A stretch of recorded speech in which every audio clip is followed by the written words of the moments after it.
직구, 돈에 대한 보편적인 진실 몇 가지.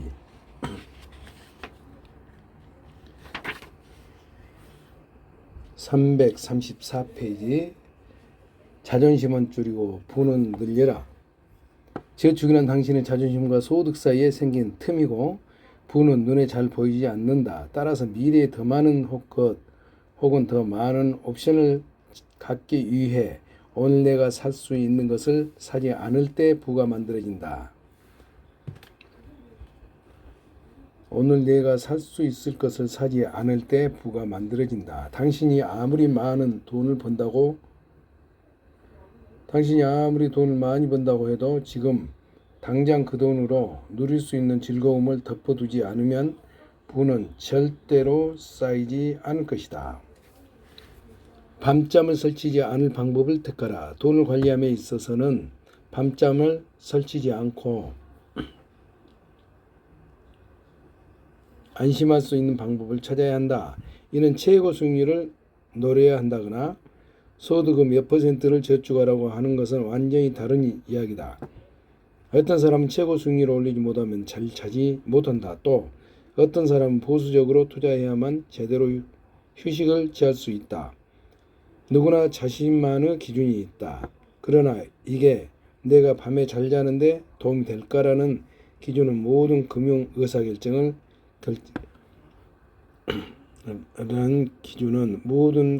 의사결정에서 누구에게나 최고의 이정표다.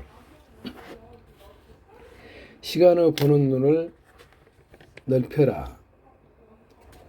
더 나은 투자자가 되고 싶을 때 당신이 할 수 있는 가장 강력한 조치는 시간을 보는 눈을 넓히는 것이다. 투자에서 가장 강력한 힘을 가진 것은 시간이다. 시간은 작은 것을 크게 키우고 큰 실수를 약화시킨다. 시간은 행운과 리스크를 돌려놓을 수는 없지만 기다린 사람에게 그 가까운 곳까지 결과를 밀어줄 수 있다. 포트폴리오의 일부가 아닌 전체를 보라. 많은 것이 잘못되더라도 개의치 마라. 절반은 틀려도 여전히 큰 돈을 벌 수 있다.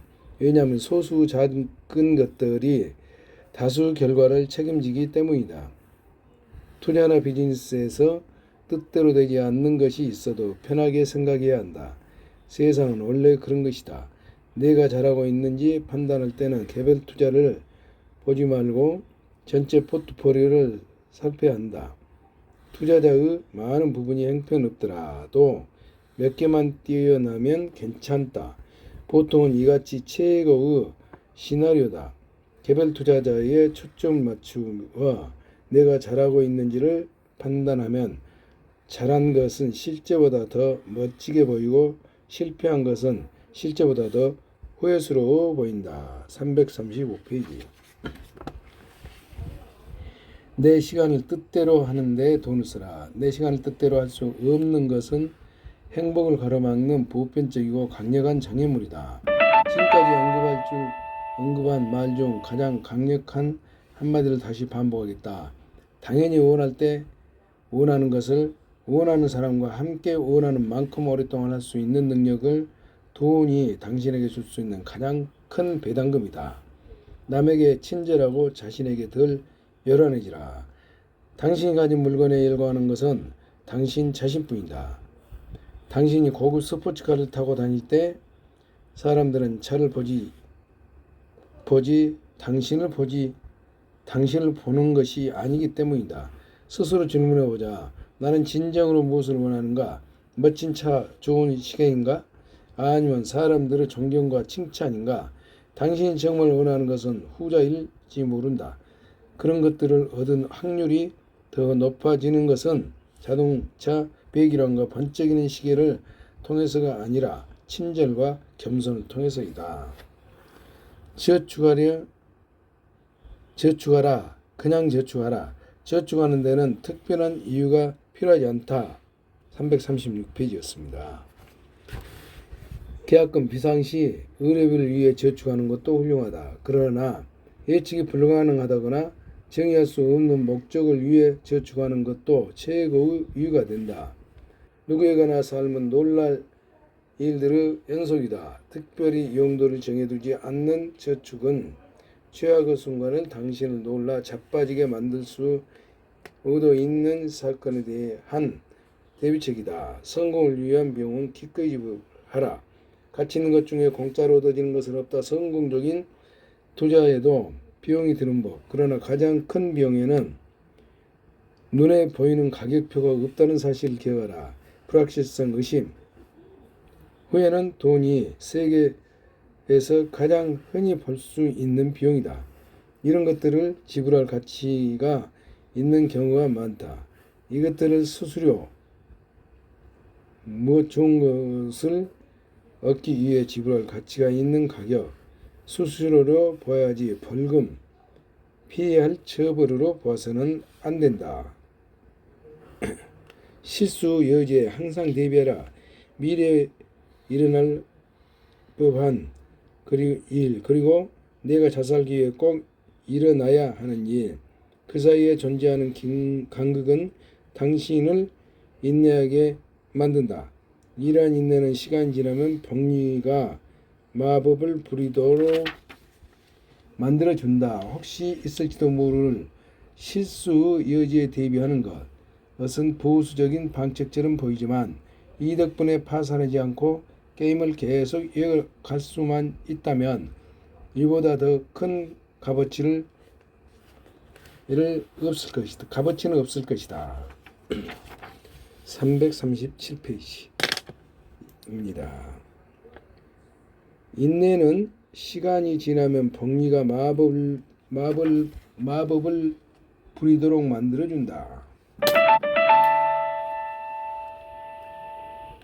시간이 지나면 누구나 목표가 바뀌고 욕망이 바뀐다.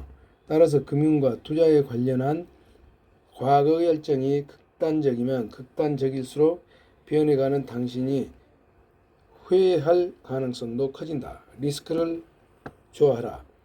사람들은 예측 능력은 형편없다. 또한 결과에 큰 영향을 미치는 대형 사건은 느닷없이 일어난다. 그러니 리스크는 존재할 수밖에 없고 받아들일 수밖에 없다. 리스크를 좋아하라. 시간이 지나면 제값을 할 것이다. 그러나 파산할 정도의 리스크는 극도로 조심해야 한다. 아예 파산해버리면 기회는 영영 사라진다. 시간이 지나 제값을 할 미래의 리스크를 감수할 방도가 없기 때문이다. 338페이지. 나의 게임이 무엇인지 정의하라. 모든 사람은 목표가 다르고 계획이 다르다. 즉 나의 게임과 너의 게임은 다르다. 따라서 같은 주식과 채권을 사더라도 이후 행보는 달라질 수밖에 없다. 그러니 다른 사람들의 움직임에 부안해동해서는 안 된다. 나의 행동이 나와 다른 게임을 하는 사람들의 영향을 받지 않게끔 하라. 똑똑하고 합리적인 사람들도 돈 문제에 대해서는 의견이 나뉜다. 사람마다 목표와 욕망에 큰 차이가 있기 때문이다. 하나의 정답은 없다. 오직 나에게 맞는 답이 있을 뿐이다. 339페이지. 나이도 다르고 가족 구성도 다르고 사는 곳도 다르고 원하는 바도 다르다.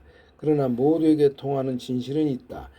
내가 나를 지키기 위해선 이런 이야기도 귀를 기울여야 한다. 설사 각자 다른 결론을 낸다 하더라도 말이다. 스토리 20. 나의 투자 이야기. 나는 부자가 되려고 했던 것은 아니다. 나는 그저 독립성을 갖고 살았다. 컨설팅 그룹과 퍼스트 맨해튼을 설립한 억만장자 샌디 고츠먼은 투자자팀에 입사 지원한 사람 면접을 볼 때 다음 질문을 했다고 한다. 당신은 무엇을 소유하고 있는가? 왜 그것을 소유하는가?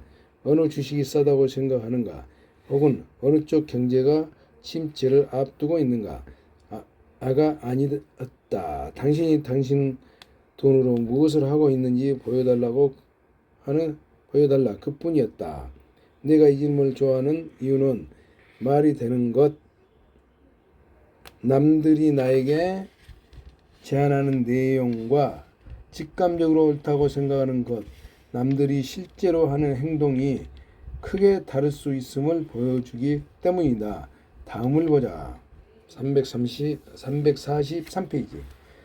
투자 데이터 제공 사이트인 모닝스타에 따르면 미국의 모든 뮤추얼 펀드 포트폴리오 매니저 중 절반은 자신의 펀드에 한 푼도 투자하지 않는다고 한다.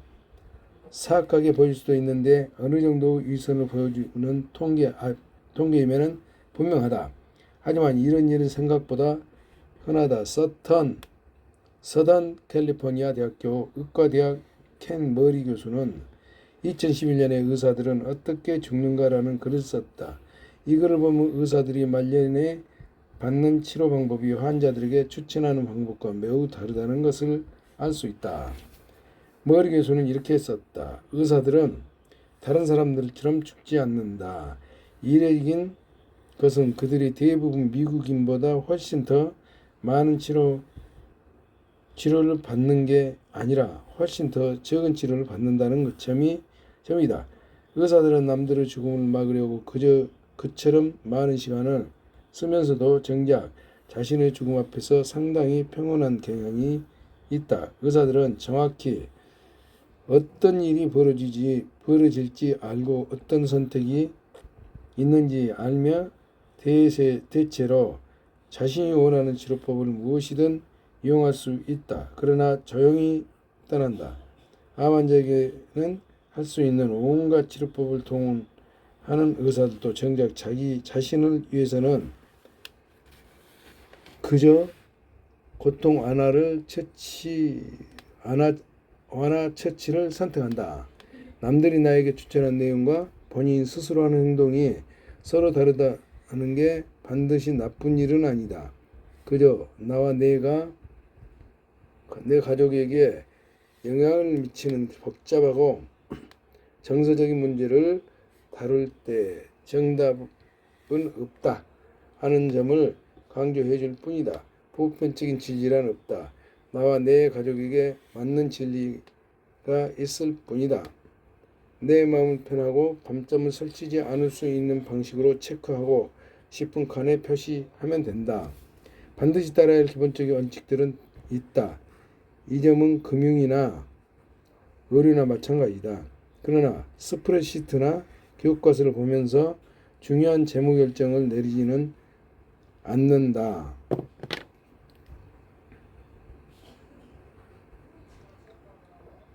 중요한 재무 결정. 저녁 식탁에서 이루어진다. 종종 수익을 극대화하려는 의도가 아니라 배우자나 자녀가 실망할 가능성을 최소화하려는 의도도 내려진다. 이런 것들은 도표나 공식으로 요약하기가 어려우며 사람에 따라 크게 차이가 난다. 누군가에게는 옳은 것이 다른 사람에게는 틀릴 수 있다. 누군가에게는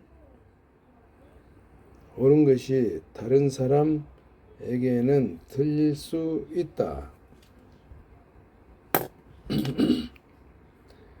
그러니 여러분들에게 맞는 방법을 찾아야 한다. 다음은 나의 가족에게 맞는 방법이니 참고하기 바란다. 저축 전략과 투자 전략 두 가지를 소개한다. 345페이지. 나의 저축 전략. 완영한 찰리 먼거는 이렇게 말했다. 나는 부자가 되려고 했던 것은 아니다. 나는 그저 독립성을 갖고 싶었다.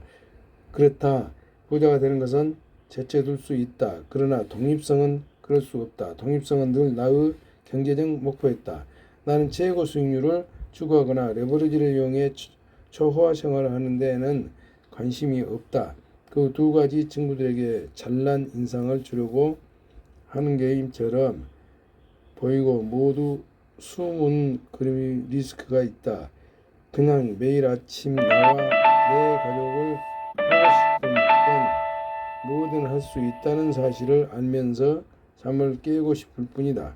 내가 내리는 모든 경제적 의사결정의 중심에 이런 목표가 있다. 내 부모님이 살았던 성인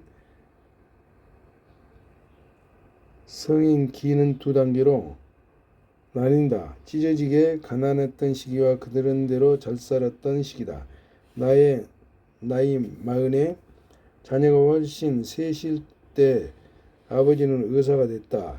의대를 다니며 배고픈 아이 셋을 부양하던 시절 어쩔 수 없이 생긴 검소한 생활 방식은 의사 월급을 받아도 바뀌지 않았다. 부모님은 높은 저축을 으로 본인들이 버는 것보다 한참 못 미치는 생활을 하면서 좋은 시절을 보냈다.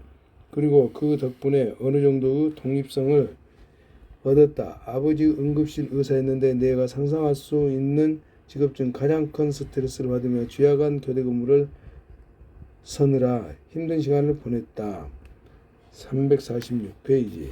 그렇게 20년을 보낸 후 아버지는 그만하면 됐노라 결심했고 일을 그만두셨다. 그리고 당신 인생의 다음 단계로 넘어갔다. 이 일은 늘 내 마음에 담았다. 언제든 준비가 되었을 때 어느 날 아침에 일어나 내 뜻대로 내가 하는 일을 바꿀 수 있는 능력이야말로 모든 경제적 목표의 어머니 같아 보였다. 나에게 독립성이란 일을 그만둔다는 뜻이 아니다. 원할 때 원하는 동안 좋아하는 사람들과 함께 좋아하는 일을 한다는 뜻이다. 그리고 어느 정도 독립성을 얻는데 의사 월급이 필요하지 않다. 중요한 것은 기대치를 낮추고 내가 가진 것보다 낮은 수준의 생활을 하는 것이다. 내가 가진 것보다 낮은 수준의 어느 정도의 독립성은 있는데 의사 월급이 필요하지 않다. 중요한 것은 기대치를 낮추고 내가 가진 것보다 낮은 수준의 생활을 하는 것이다. 소득 수준이 어떻든 상관없이 독립을 좌우하는 것을 저축률이다. 그리고 소득이 일정 수준 이상일 때 저축률을 좌우하는 것은 생활 양식에 대한 기대치를 낮추는 것이다.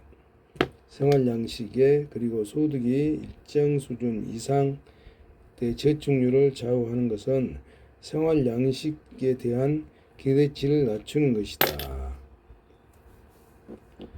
아내와 나는 대학 시절에 만나 오랫동안 함께 살다가 결혼했다. 졸업 후에는 둘 다 신입사원으로 그 수준의 월급을 받았고 절제된 생활 양식에 적응했다.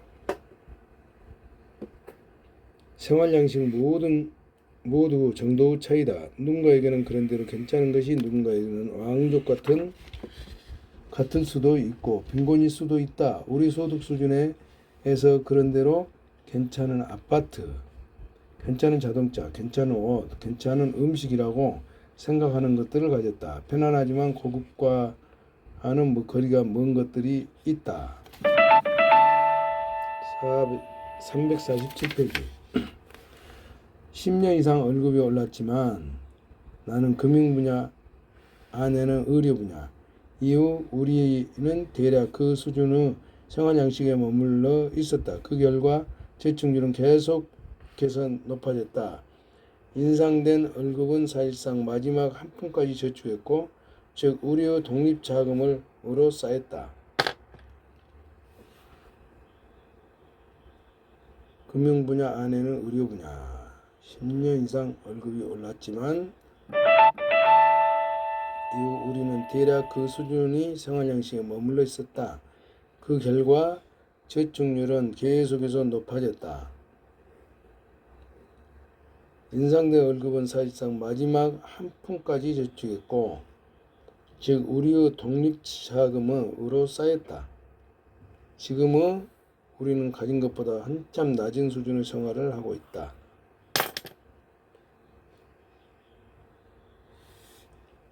남들은 우리 부부의 소득을 잘 모르지만 우리가 20대 때 정한 생활 양식을 유지한다는 것을 알 수 있을 것이다. 우리 가족의 재무계획 중 자랑스러운 부분이 있다면 젊은 나이에 세워놓은 생활 양식 욕구에 대한 꼴대를 옮기지 않았다 하는 사실이다. 우리 가족의 저축률은 상당히 높은 편이지만 지나치게 아낀다는 느낌은 들지 않다. 욕구가 크게 바뀌지 않았기 때문이다. 우리라고 해서 욕구가 없는 것은 아니다. 우리도 근사한 물건을 좋아하고 편안히 살고 싶다. 다만 꼴대를 더 이상 옮기지 않을 뿐이다.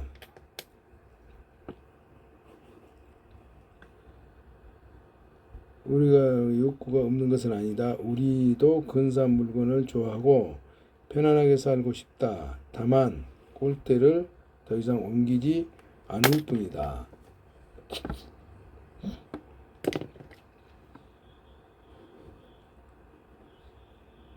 젊은 나이에 세워놓은 성원양식 욕구에 대한 꼴대로 옮기지 않았다.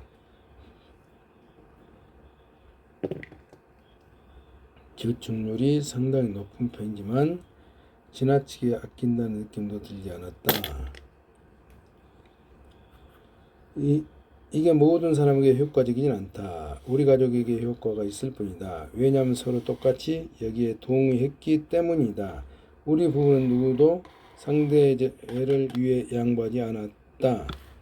348페이지. 그리고 우리가 기쁨을 느끼는 일들, 산책, 독서, 팟캐스트 등은 비용이 거의 들지 않기 때문에 뭔가 놓치고 있다는 기분도 별로 들지 않는다. 가끔 나는 우리 가족의 저축률에 대해 의문을 품다가도 내 부모님이 많은 저축을 통해 독립성을 확보한 일을 떠올리고 금세 마음을 가다듬는다. 역시나 독립성이 우리 가족에게는 최고 목표이기 때문이다. 우리 가족의 저축률에 대해 의문을 품다가도 부모님이 많은 저축을 통해 독립성을 확보한 일을 떠올리고 금세 마음을 가다듬는다. 실제 내가 누릴 수 있는 것보다 낮은 수준의 생활 양식을 유지할 때 두 번째 혜택은 주위 사람들에게 뒤처지면 안 된다는 끝자락 심리적 압박을 피할 수 있다는 점이다. 더 많은 것에 대한 욕구 없이 내 능력보다 낮은 수준에서 편안하게 살면 현대 선진국에 사는 많은 이들이 굴복하고 많은 사회적 압박을 덜어낼 수 있다. 나심 탈레브는 이를 두고 이렇게 설명했다. 진정한 성공이란 극심한 경쟁의 쳇바퀴에서 빠져나와 내 행동을 마음의 평화에 맞추는 것이다. 마음에 쏙 드는 말이다.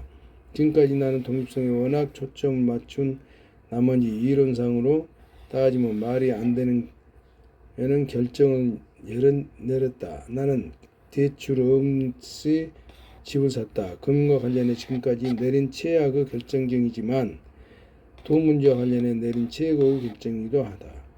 내가 집을 살 당시에 대출 이율이 터무니없이 낮았다.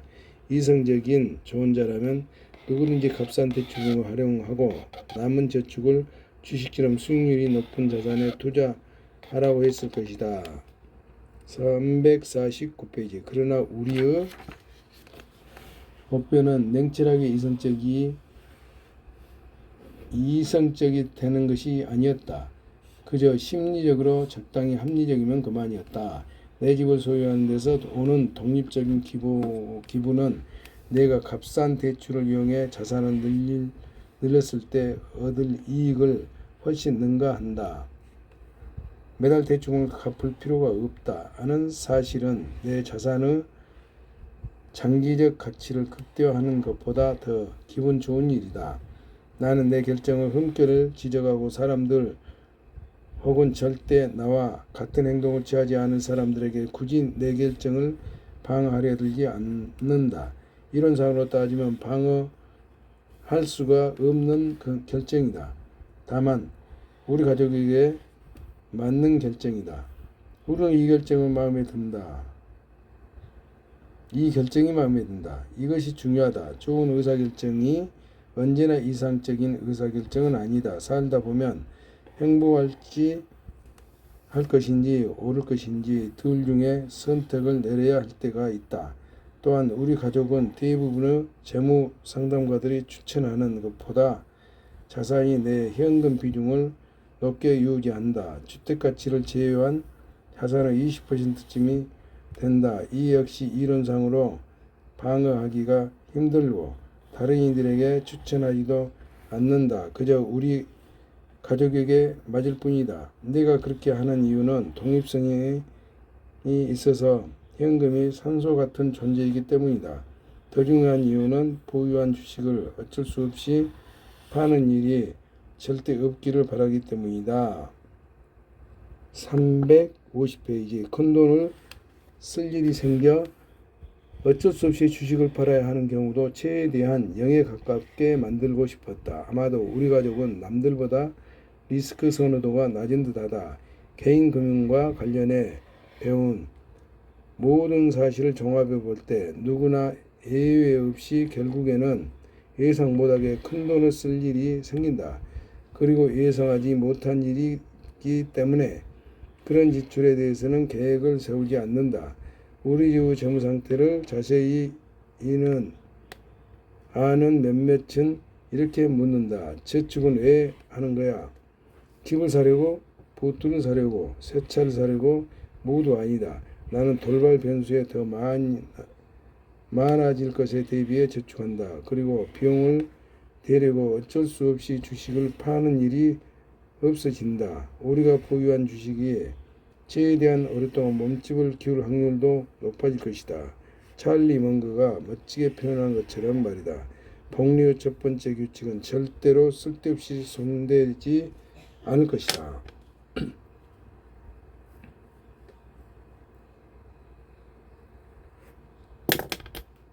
나의 투자 전략. 나는 주식 추천 컨설턴트 커리어를 시작했다. 당시 우리 가족은 개별 주식밖에 보유하지 않았다. 대부분이 버크셔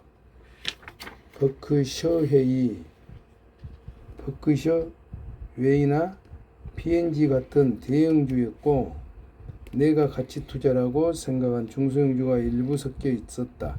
20대를 돌이켜보면 어느 서점에서든 항상 나는 25가지 정도의 주식을 보유하고 있었다. 351페이지였습니다. 주식 추천 컨설턴트로서 내가 이 일을 잘했는지는 모르겠다. 시장 수익률보다 높은 수익률을 냈을까? 확실하지는 않다. 그러려고 노력하는 대부분의 사람들처럼 나도 성적이 좋지 않았다. 어찌되었든 나는 관점을 바뀌었고 지금 우리가 보유한 주식은 마지막 한 주까지도 모두 저비용 인덱스 펀드다.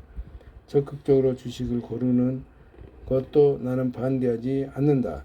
스스로 고르던 액티브 펀드, 시장 수익률을 상회하기 위해 적극적인 운영 전략을 펼치는 펀드 옮기니를 운용하는 펀드 매니저에게 돈을 맡기든 상관없다. 나는 시장 평균을 능가할 수 있는 사람들도 있다고 생각한다. 다만 아주 어려운 일이고 사람들이 생각하는 것보다 더 어려운 일일 뿐이다.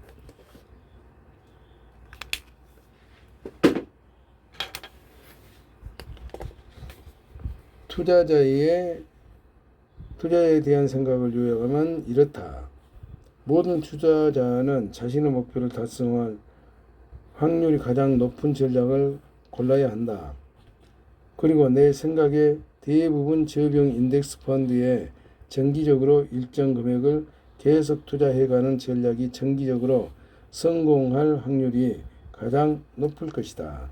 그렇다고 해서 인덱스 펀드 투자가가 늘 맞는다는 이야기는 아니다. 모두에게 맞는 이야기도 아니다. 적극적인 주식 선정이 반드시 실패하게 되어 있는 뜻도 아니다.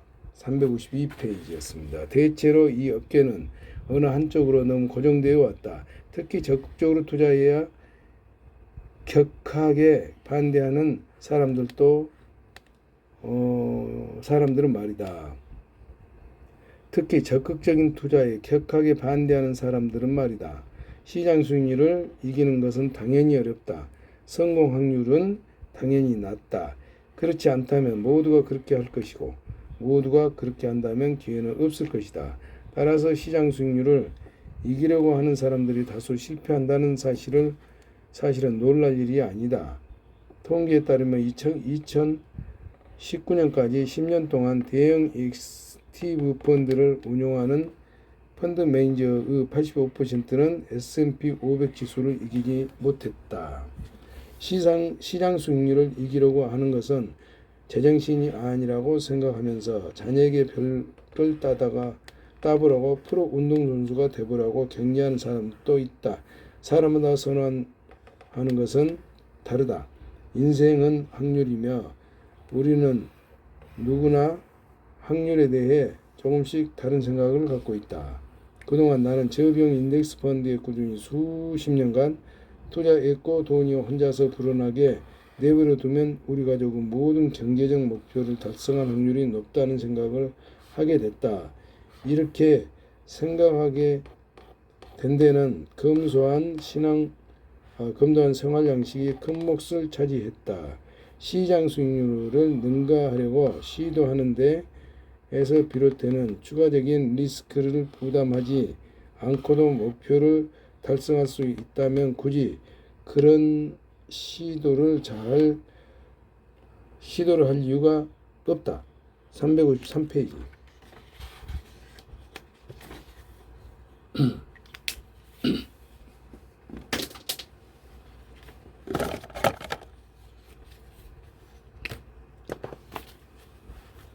나는 세계 최고의 투자자가 될 필요는 없지만 그렇다고 해서 형편없는 투자자가 돼서는 곤란하다. 그렇게 생각하니 인덱스 펀드를 가지고 있기로 한 것이 우리 가족에게는 아주 쉬운 결정이었다. 모든 사람이 이런 논리에 동의하지는 않을 것이다. 특히나 시장 수익률을 이기는 것이 직업인 내 친구들 말이다. 나는 친구들이 하는 일을 존중하지만 우리 가족에게는 이게 맞다. 나는 수입이 생길 때마다 인덱스 펀드에 투자한다. 미국 주식과 해외 주식이 섞여 있다. 정해진 목표 금액은 없다. 뭐가 됐든 쓰고 남은 돈을 투자한다. 나는 동일한 펀드에 은퇴 자금을 최대치까지 투자하고 아이들을 위해 세제 혜택을 받는 학자금 저축의 일정액을 적립한다. 대략 이렇다. 사실상 우리 가족의 순자산은 집 체크 계좌, 뱅가드 인덱스 펀드 몇 가지가 전부다. 우리 가족에게는 더 이상 복잡할 필요가 없다.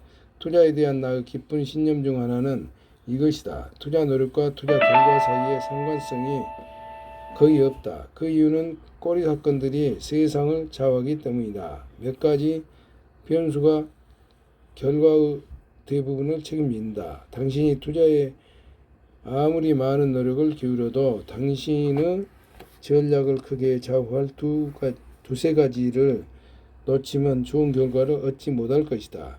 그 반대도 마찬가지다.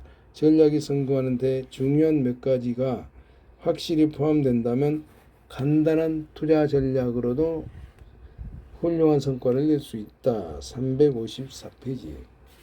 나의 투자 전략은 투자 대상을 잘 선택하거나 다음번 경기 침체 시기를 잘 포착하는 것과는 상관없다. 그저 높은 저축률과 인내심, 세계 경제가 향후 수십 년간 가치를 창출할 거라는 낙관적 시각에 의존한다. 투자를 위한 노력의 사실상 그 전부를 이 세 가지를 생각하는 데 쏟고 있다. 특히 내가 통제할 수 있는 앞 두 가지, 저축률과 인내심의 말이다. 특히 내가 통제할 수 있는 앞 두 가지, 저축률과 인내심. 나는 과거의 투자 전략을 바꾼 적이 있다. 그러니 앞으로도 당연히 투자 전략을 바꿀 가능성이 있다. 하지만 저축이나 투자 방법이야 어떻게 바뀌든 목표는 항상 독립성일 것이며 밤에 깊이 잠들 수 있는 방법을 택할 것이라고 확신한다. 이것이 나의 최종 목표다. 돈의 심리학에 동달하는 것 말이다. 그러나 사람마다 생각은 다르다. 그리고 미친 사람은 너무도 없다. 355페이지. 우리는 스프레드 시트나 교과서를 보며 재무 결정을 내리지 않는다. 중요한 재무 결정은 저녁 식사에서 이루어진다. 수익률을 극대화하는 의도가 아니다. 배우자나 자녀를 생각하며 결정을 내린다. 따라서 사람에게 따라 다를 수밖에 없고 누군가에게는 옳은 것이 다른 사람에게는 틀린 것일 수 있다. 우리 자신만의 투자 전략을 찾아야 한다. 돈에 대한 이 같은 생각은 어떻게 형성될까? 더 알고 싶은 이야기. 현대 소비자의 심리를 이해하고 이것이 어디로 향할지 파악하려면 어쩌다가 여기까지 왔는지부터 알아야 한다. 우리는 다들 어쩌다가 여기까지 왔을까? 만약 당신이 1945년에 잠이 들어서 2020년에 깨어났다면 주변 세상을 알아볼 수 없을 것이다. 이 기간에 벌어진 경제 성장은 그야말로 유례가 없을 것이다.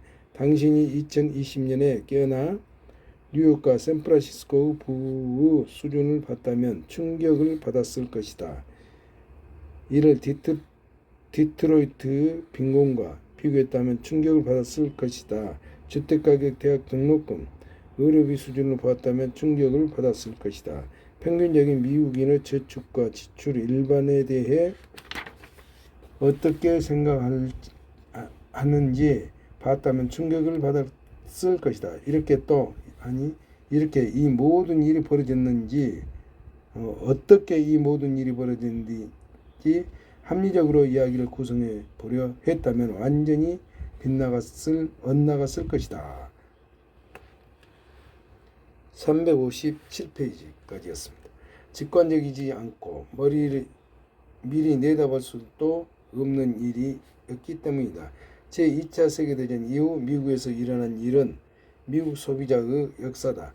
이 역사는 사람들이 왜 돈에 대해 지금과 같이 생각하는지를 설명하는 데 도움을 준다. 짧게 이야기하려면 다음과 같이 상황이 아주 불확실했다. 그러다가 아주 좋아졌다.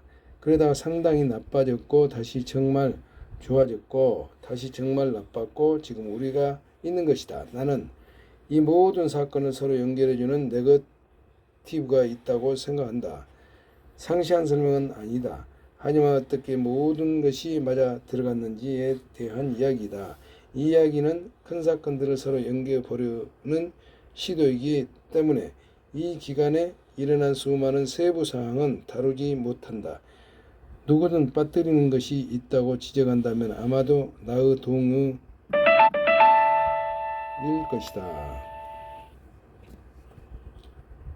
여기서 우리의 목표를 플레이 하나하나를 다 묘사하는 것이 아니다. 그저 하나의 게임이 다음 게임에 어떤 영향을 줬는지 살펴보려는 것이다. 현대 소비자는 다음과 같은 방식으로 지금에 이르렀다. 358페이지. 1945년 8월 2차 세계대전이 끝났다. 뉴욕타임즈는 일본 항복을 두고 미국 역사상 가장 행복한 날이라고 보도했다. 하지만 이런 말도 있다. 역사란 지독한 것에 한 것 다음에 또 지독한 것이 오는 일이다. 정전의 기쁨은 금세 다음과 같은 질문을 부딪혔다. 이제 어떻게 되는 거지? 미국 인구 11%였던 1600만 명이 전쟁에 동원됐다. 마지막에는 800만 명이 해외에 있었고 그들의 평균 연령은 23세였다. 18개월 후면 150만 명을 제외한 그들 모두가 본국으로 돌아와 제복을 받는다. 그 다음은 무엇인가? 그들은 무엇을 하게 되는가? 그들은 어디서 일하는가? 그들은 어디서 사는가? 이런 것들이 당시 가장 중요한 질문이 된 데는 두 가지 이유가 있었다. 첫째, 아무도 답을 몰랐다. 둘째, 빨리 답을 찾지 못하면 많은 경제학자들이 보기에 가장 가능성이 큰 시나리오는 경제가 다시 대공황으로 깊은 수렁에 빠지는 것이었다. 전쟁 중에 다음과 같은 세 가지 힘이 축적되었다. 1. 주택 건설이 멈춰섰다. 그간 모든 생산 능력은 전쟁 물자 공급 쪽으로 이동했다. 1943년에는 매달 12,000호 이하의 주택이 건설되었는데 이는 미국의 도시 하나당 새로 지어진 주택이 한 채도 안 된다는 뜻이었다. 기한 용사들은 심각한 주택난에 직면했다. 359페이지.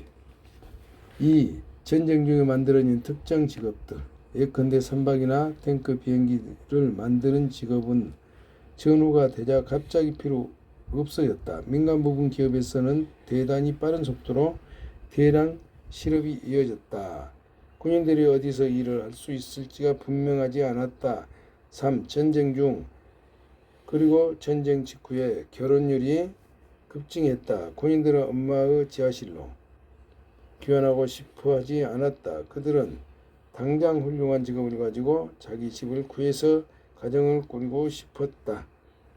정책 위반자들은 이 점이 걱정되었다. 불과 5년 전에 끝난 대공황 기억이 아직도 생생했다. 1946년 경제자문위원회가 트루먼 대통령에게 내놓은 보고서에서는 향후 1년에서 4년 이내에 대규모 경제공황이 찾아올 수 있다고 경고했다. 이들은 별도로 1947년 보고서에서 트루먼 대통령과의 회유를 다음과 같이 요약했다.